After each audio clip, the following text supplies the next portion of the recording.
Good evening. আজকে তোমাদের সাথে একটা বেগুনের রেসিপি শেয়ার করব। অনেকে কিন্তু বেগুন খেতে চাও না, তো এইভাবে একবার ট্রাই করে দেখো, অবশ্যই ভালো লাগবে। তো এখানে কিন্তু আমি বড় সাইজের দুটো বেগুন নিয়েছি। বেগুনটাকে এবার ছোটো ছোটো টুকরো করে কেটে নেব। তো বেগুনটা যতটাই ছোটো ছোটো করে কাটবে, রান্নাটা কিন্তু ততই তাড়াতাড়ি হয়ে যাবে। আর এই রেসিপিটা খুব তাড়াতাড়ি, মাত্র 5 মিনিটের মধ্যে হয়ে যাবে। চলো এবার বেগুনটা আমি ছোটো ছোটো করে টুকরো করে কেটে নিই, আর তোমরা পুরো ভিডিও দেখে নাও।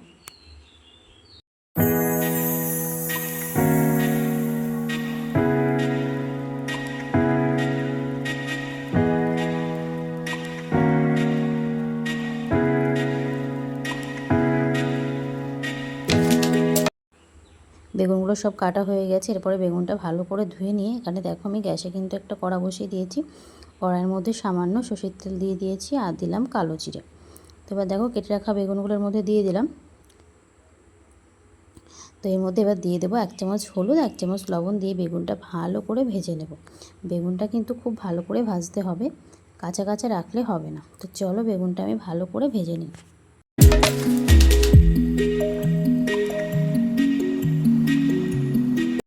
তো দেখো এখানে বেগুন কিন্তু আমার পুরো ভাজা হয়ে গেছে। ওই বেগুনগুলো আমি নামিয়ে নিচ্ছি। আর এখানে নিয়েছি একটা বড় সাইজের পেঁয়াজ, আর নিয়েছি লঙ্কা কুচি, আর দেখো এখানে নিয়েছি কিন্তু মাছের তেল। আজকের রেসিপিটা হবে মাছের তেল দিয়ে বেগুন ভাজা। তো চল এখানে খুবই সামান্য একটু তেল দিয়ে দিলাম, কারণ যেহেতু মাছের তেল থেকেই তেলটা বেরোবে, সেই কারণে অল্প তেলেই আজকে রান্নাটা হবে।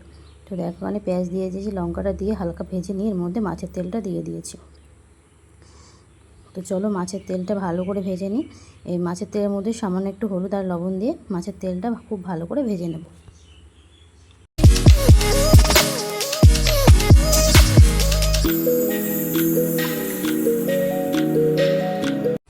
তো দেখো মাছের তেলটাও কিন্তু খুব সুন্দরভাবে ভাজা হয়ে গেছে, আর দেখো কত তেল ছেড়েছে। তো এর মধ্যে এবার ভেজে রাখা বেগুনগুলো দিয়ে দেব। তো এবার ভালোভাবে খানিকক্ষণ বেগুনটা ভেজে নেব। তো দেখতেই পারলে কি খুব সুন্দর, খুব তাড়াতাড়ি বেগুনের এই রেসিপিটা হয়ে যায়, মাছের তেল দিয়ে বেগুন ভাজা। আর খেতে তো খুব সুন্দর হয়। তো এই ভিডিও কেমন লাগলো অবশ্যই জানিও। ভালো লাগলে আমার পাশে থেকো। তো আজকের মতো টাটা।